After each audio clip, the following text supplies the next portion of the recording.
Top 5 title wins at Bound for Glory. Oh, man. Shaklacky, whackado. Shit. Numero fucking cinco. Mute Harte. Ooh. Technically, it's the Harties. It's 2016, 17. Matt Hardy and the Hefe taking on the Decay. Ah, the Great War. The Great War. The greatest war. Hell have no fury like the Great War. 2016. Apologisos. This was back in Orlando. Orlando. Orlando. So, obviously, remember that this was a bonkers of a fucking match. Yes. There was a pool spot, if I remember. Mm-hmm. Yep. Brother Nero and Crazy Steve fought in the pool, underwater. And if I remember correctly, there were 2 moments of cameos. One involving James Mitchell. Or no, that was for Slammiversary.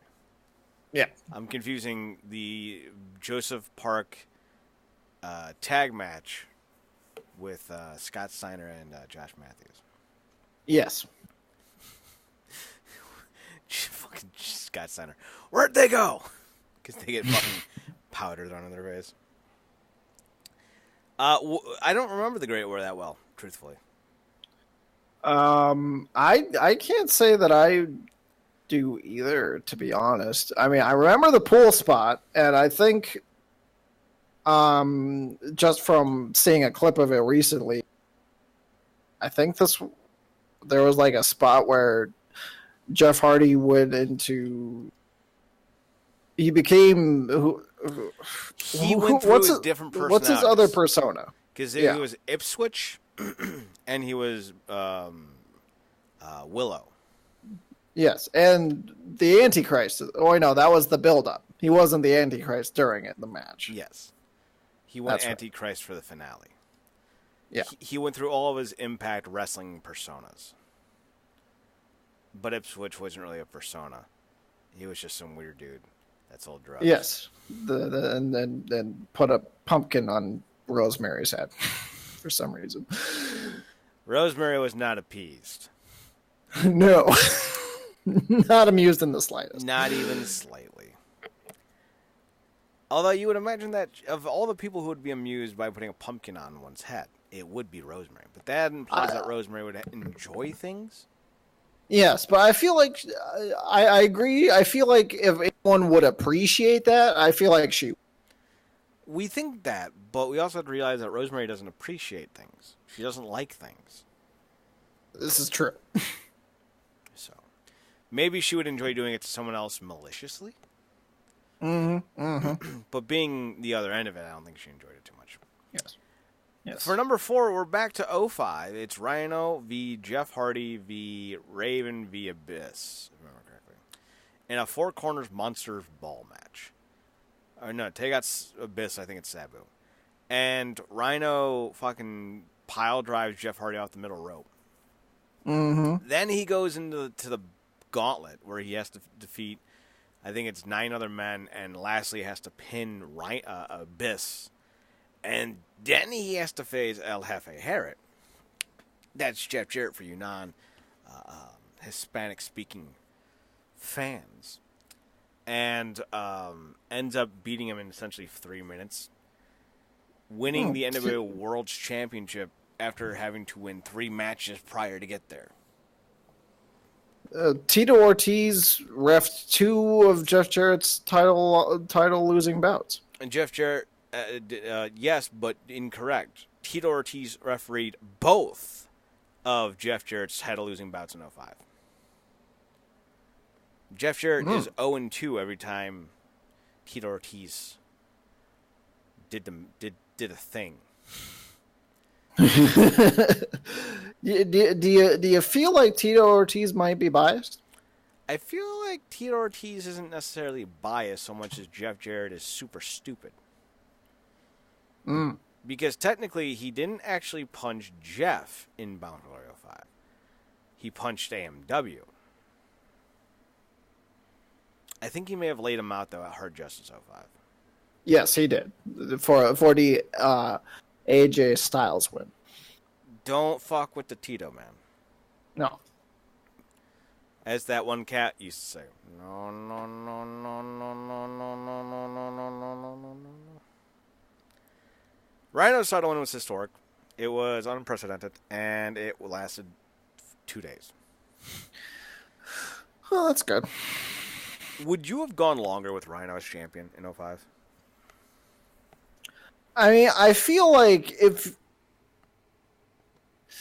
in 05 Rhino, when he's just jacked as shit, and you have him go through all that at Bound for Glory to win the title,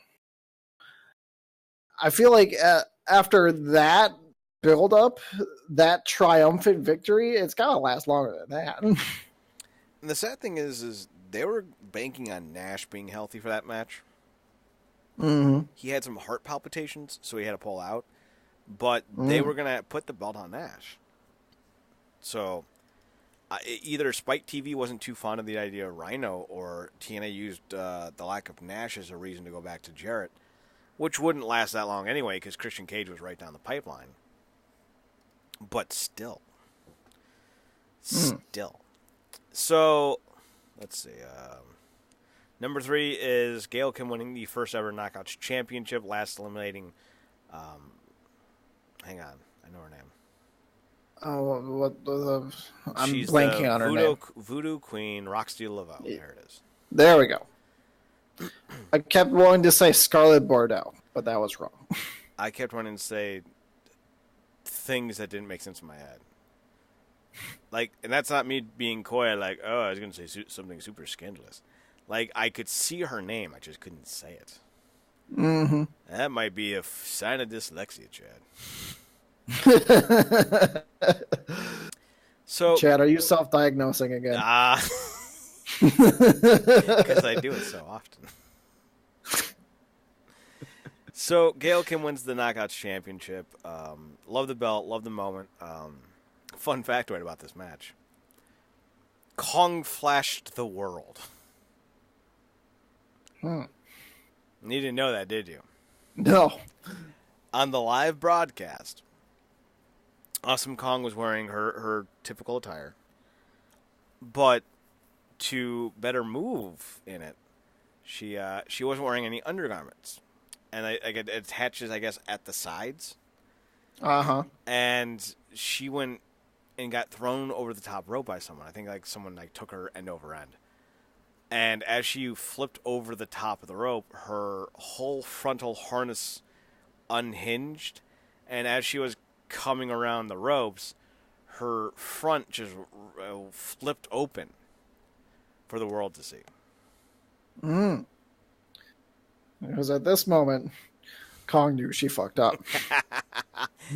Thankfully, they edited it out at a future broadcast because you don't want someone looking that, No. What's the word I'm looking for? I feel like exposed is the wrong form. Yeah. But it's humanizing, is what it is. Mm-hmm. And you didn't want to humanize Awesome Kong in 07. No. So, a lot of people who didn't watch it live would never know that Awesome Kong had a wardrobe malfunction. And it was very glaring. It's not like one of those, where there's a tiny nip slip that you have to be, so into the match to notice. Yeah. No, it was, hey, how you doing? It was more obvious than Janet Jackson at the 2003 Super Bowl. Yeah. So Gail Kim wins the Knockout title and never did anything again in the history of Impact that would do anything for her career. She faded into obscurity. Yep. Such a shame. She became part of the Impact Wrestling. Where are they now? Yeah. Jokes aside, Gail Kim was the right choice. Mm-hmm. At the time, I was super bummed because I'm like, but Christy Hemme. And no, it should always been Gail. Yes. Been Gail. I just wanted Christy Hemme because she's gorgeous, and I have a thing for gorgeous women. Shocking, I know. Shocking. Number 2 is Styles and Bully Ray from 2013. This was a weird match because it was really good. But Dixie standing there on the ramp going, please don't, please, what are you doing? Stop, get up, bully. Like, is the dumbest of things. Because this was still in the middle of the Aces and Eights storyline. You know, yes, the storyline where Aces and Eights were trying to take the company away from Dixie. Yes. Not the smartest of fucking opportunities. I'm just saying there, Dix. And the worst part is this would start a whole arc of her being a heel for the next 2 years. Terrible. Yeah, it's not good. Dixie's not like a bad promo. Like when she had to do like, hey, this is what's going on tonight. How are ya? She was good. But having to play a character, she was a bit, shall we say, overdramatic. Mm-hmm. Vicky Guerrero, she was not. Karen Jarrett, she was not. But she was okay. No. But at the end of the day, the Claire Lynch stench was still there, and what are you going to do? That wasn't rhetorical, by the way. I was asking what were you going to do after the show. Did you want to hang out? Eat some houses? You got some TP? Sure. Although I ain't going to use it. TP's expensive. That's fair. Let's just go get a bunch of ShamWows, break eggs in the ShamWow, and then throw the ShamWow onto the house. Ooh.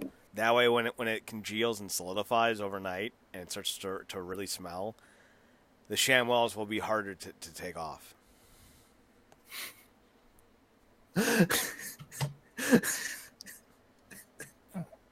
I've never done this before. What are you talking about? Chad, how many ShamWows have you bought? As many as I need. So, of course, the number one biggest title win of all time is Sting via Jeff Jarrett in 2006 in Detroit, Michigan, with Kurt Angle as the special guest referee. I remember watching the show live and falling in love with it. To this day, it's one of my favorite Impact Wrestling events of all time. You had a Joe and Angle brawl. Mm-hmm. You had a four-way featuring Team 3D, the James Gang, AMW, and was it the Naturals? You had Styles and Daniels versus LAX.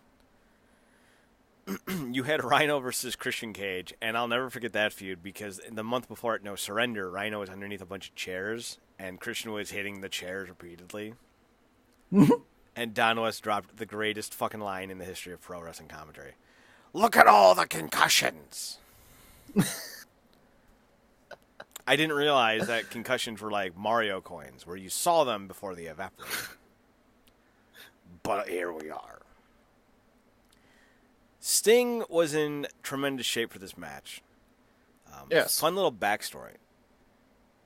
True or false, Sting had to borrow someone's makeup that night. I'm going to say true. It is. Otherwise, the question would not have happened. True or false, Jeff Jarrett was Dikembe Mutombo during his NBA career. False. Correct. He was Hakeem Olajuwon. I knew it. So, would you like to take a guess on which fan base Sting borrowed the face paint from? Which fan base? Yup. I'm confused by the question. I know. There are fans. When they congregate together, they become a fan base. Yes. A grouping of fan bases is what we call an audience. Uh-huh. Correct. There was a fan base at Bound for Glory, and Sting asked one of their members, can he borrow your face paints, their face paint. They said yes, and Sting was able to go about having a match with the face paint. Ah. Which fan base did he ask to borrow the makeup from? Okay. I'm guessing it would not be the Sting fan base. It would not. Because the Sting fan base is like 38, and they ain't showing up to a wrestling event with their face painted. No. But would they show up wearing a Sting mask? Absolutely. And then you take... Yes, they would. They would absolutely show up wearing a Sting mask, only to take it off to reveal Sting face paint. That was fantastic. that right there is the same. It's the same as Ethan Page pulling a second party hat off of the one he's already wearing. Ethan Page is a man of class and culture. Yes.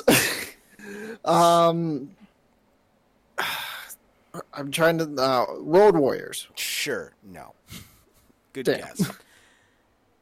He borrowed it from a juggalo. Hmm?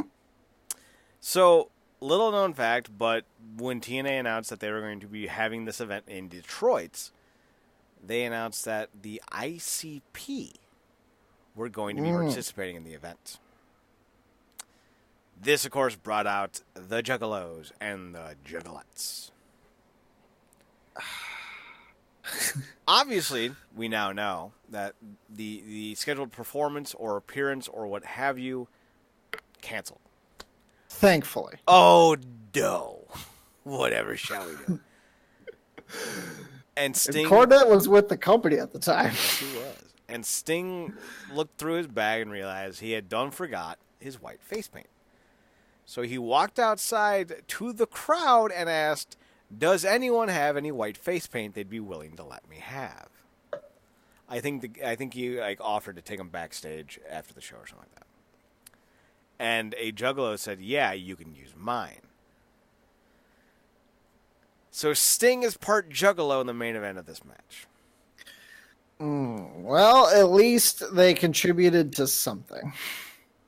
If you ever wondered why Sting never wore this attire again, I like to imagine that he's ashamed that he was a juggalo. It's entirely possible. I mean, I'm ashamed for him.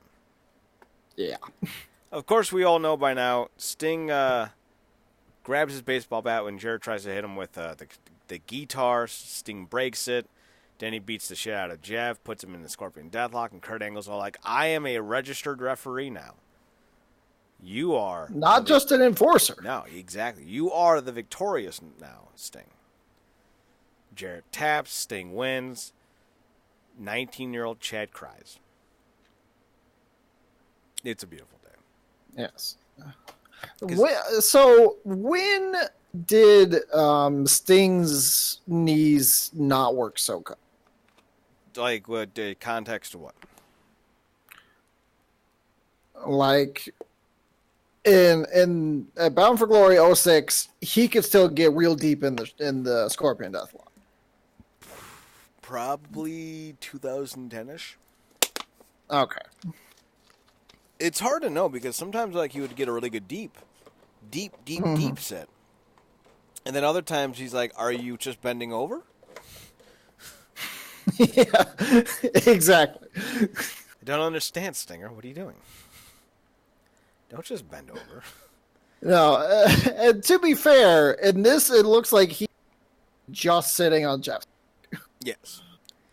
But So. Also, to be fair, he had a devastating knee injury back in like 90, 89. And I think that right there is kind of when things kind of went sideways for that whole... Because like, it was a real bad knee injury.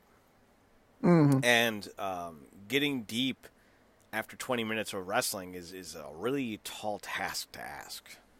So, Right. There. Yeah, I'm not trying to Don't you shame him. I will not shame him. I was just curious as to when things happen. Shamer.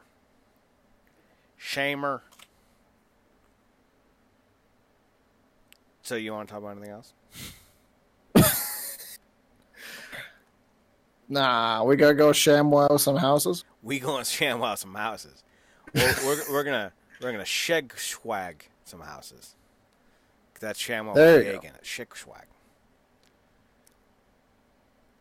Hey, Chad Porter here from ShamWow. Did you ever have eggs stuck to a ShamWow stuck to your house? You're welcome.